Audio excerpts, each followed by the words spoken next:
Hey there, my name is Megan and welcome back to my channel.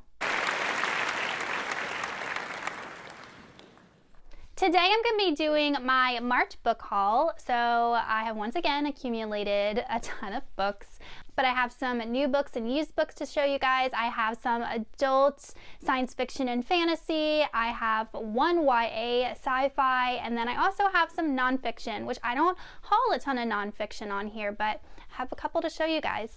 But before we go ahead and get on into the haul, if you are not already subscribed to my channel, please go ahead and hit that subscribe button as well as the little bell icon so you can be notified every time I post new bookish content. I post new videos every Wednesday and every Saturday and sometimes on Monday. Also, don't forget to check down in the description box for links to all of my social media, including my Buddy Read Discord and my Patreon. I have 13 books to show you guys. I'm going to go ahead and start with my adult science fiction and fantasy first, but I'll go ahead and put timestamps down below if you're interested in just checking out a particular genre. The first book I found is Rivers of London by Ben Aronovich, and I had never heard about this book till one booktuber who I follow was talking about it. I'll go ahead and link his channel down below, and it just sounded really interesting because he was just like raving about this series, and when I saw it I was like, oh, I really want to get that. It was only a couple dollars, and they actually had the first 3 books in the series, but they were mismatched, and I wanted to go ahead and at least read the first one to see if I liked it before I bought the rest of the series. But as far as I know, this follows a constable named Peter Grant, and he is a constable in London, and he ends up finding out that there's actually paranormal creatures that live in London, particularly like vampires. So it's a paranormal fantasy about a guy that, as far as I know, hunts these creatures, and on the back it says he meets someone that's undead, so I'm assuming that it's a vampire, and that's really all I know about this. For as much as I love vampire stories, I'm really surprised that I had never heard about the series before, but it is one that sounds really interesting, and I'm really glad I got recommended it.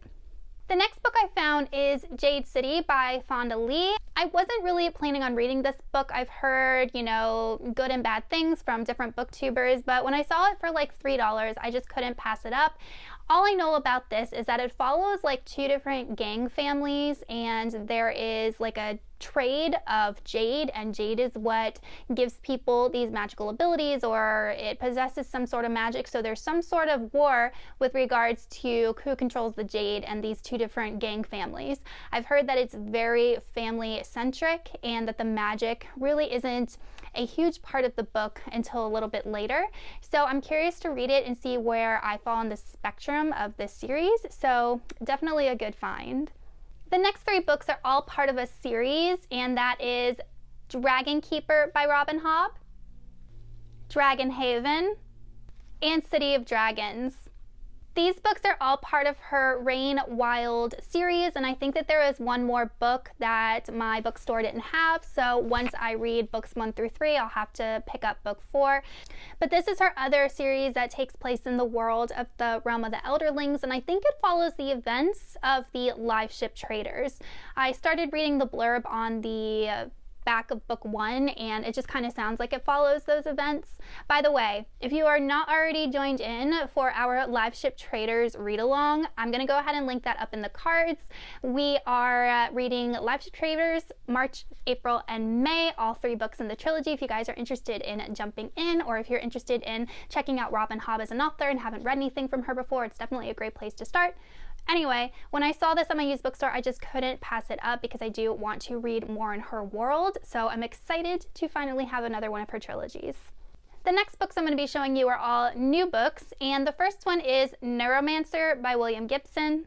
I have been interested in this book for the longest time because I want to read more sci-fi, but I think this book also inspired the Matrix movies, so now I'm super intrigued.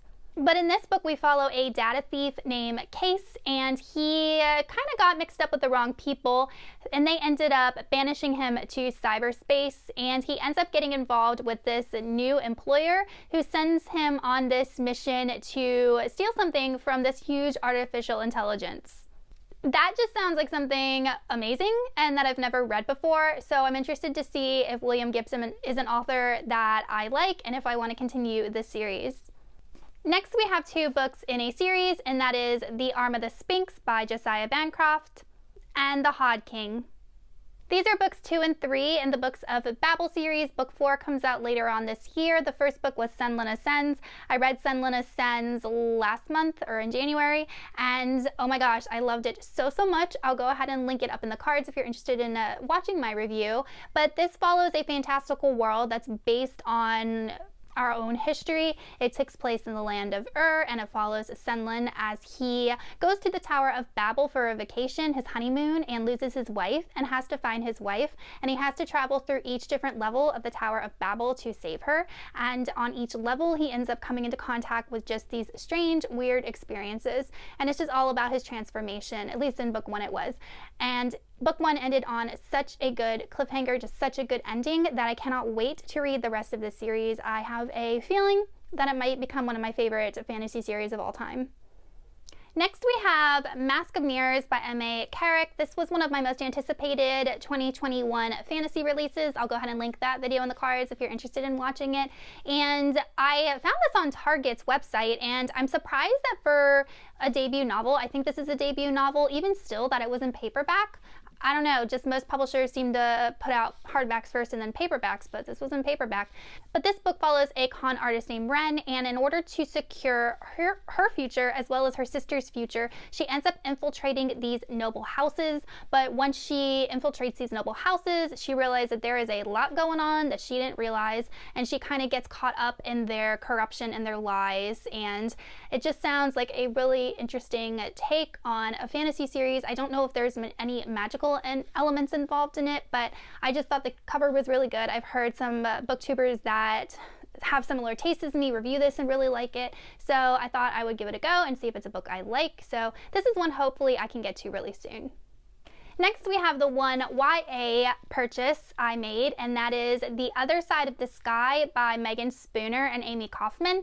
And the reason that I decided to get this is, first off, it sounds really cool, but their Starbound trilogy is one of my favorite YA sci-fi series, and I really loved it. I also love Aurora, the Aurora Cycle, which is Jake Herstoffen, Amy Kaufman, and then I also really love Hunted by Megan Spooner. So everything that I've read by these authors I really enjoyed, so I thought that I would give this a go. It sounds like it's sci-fi, fantasy, steampunk, which is basically every single genre that I love, but it follows a prince named North, and he lives on this city or country in the sky that is held aloft by these massive engines, but he keeps thinking that something's wrong and that these engines are failing. In order to save his home, Prince North has to travel to the place where these engines were first created. And then we follow a goddess named Nim, and Nim is basically responsible for taking care of people on the surface of this planet, and she's not really doing the best job, and there are just things, turmoil happening that she can't control. And she ends up coming into contact with Prince North, and their paths intertwine. They have to kind of help each other. So definitely a book that just sounds like it's got all of the elements that I like, and I'm really excited to get to it. Now I'm going to show you guys the 3 nonfiction books that I got. The first one is The Gift of Friendship. This is about C.S. Lewis and J.R.R. Tolkien and their relationship and just their friendship. And I was recommended to this actually by one of my coworkers who knows that I really love fantasy and Tolkien. And he said he'd always wanted to read it. So I found it on Barnes & Noble. I had a gift card, so I was like, I'll give it a go. And it's actually not very long. It's probably about 200 pages. It's by Colin Duriez. I don't know anything about this author, but these 2 authors are really influential authors in the fantasy genre, and I did know that they were friends during their lives, and I'm just super intrigued to follow their story about how they met and how they interacted over the years and how they influenced one another, especially in their writing. So definitely one I could see myself reading during summer vacation when I have a lot more time, because luckily it's not very long. Next we have Saddam Secrets by Georgia Sada, and I actually saw this book kind of in the bibliography of another book that I read in January, and it follows Saddam Hussein's most trusted military advisors, one of the men that he trusted the most, who knew a lot about Saddam Hussein, was I want to say kind of like his right-hand man. He was one of his generals, he was one of his pilots, and ironically Sada was a Christian, and that just really spoke to me, because in a country that is heavily Muslim and Christians are often persecuted, It's just interesting how he was able to navigate working for Saddam Hussein in such precarious circumstances, not only because of his faith, but also because of just the wars that were going on and the things that were happening with the US invasions and all of that. And this is a memoir by Sada. So I just think it's going to be a really interesting read. I think that it's really going to teach me a lot about Saddam Hussein and what actually was going on from the Iraqi point of view, not so much the American point of view. But I don't know when I'm going to get to this, but it did seem interesting, so I decided to pick it up. I got it for a couple bucks on thriftbooks.com. Finally, I got The Historical Jesus by John Crossan, and this is more of a historical look into the life of Jesus, what it was like to live during those times, because Jesus was born as a peasant. He was not a king, he was not a ruler, he was a carpenter. And what we can infer about his life in the Bible, we know that his dad probably died when he was on the younger side, and it's just something that you don't really see is just the historical look into Jesus. Mostly you see the faith-based look into Jesus. So I'd really like to learn more about the times, the culture, the history of this part of the world in this time period, and how that might have influenced Jesus and his life here on earth. So this was also recommended to me, and I found it on thriftbooks.com for a couple dollars, so good find.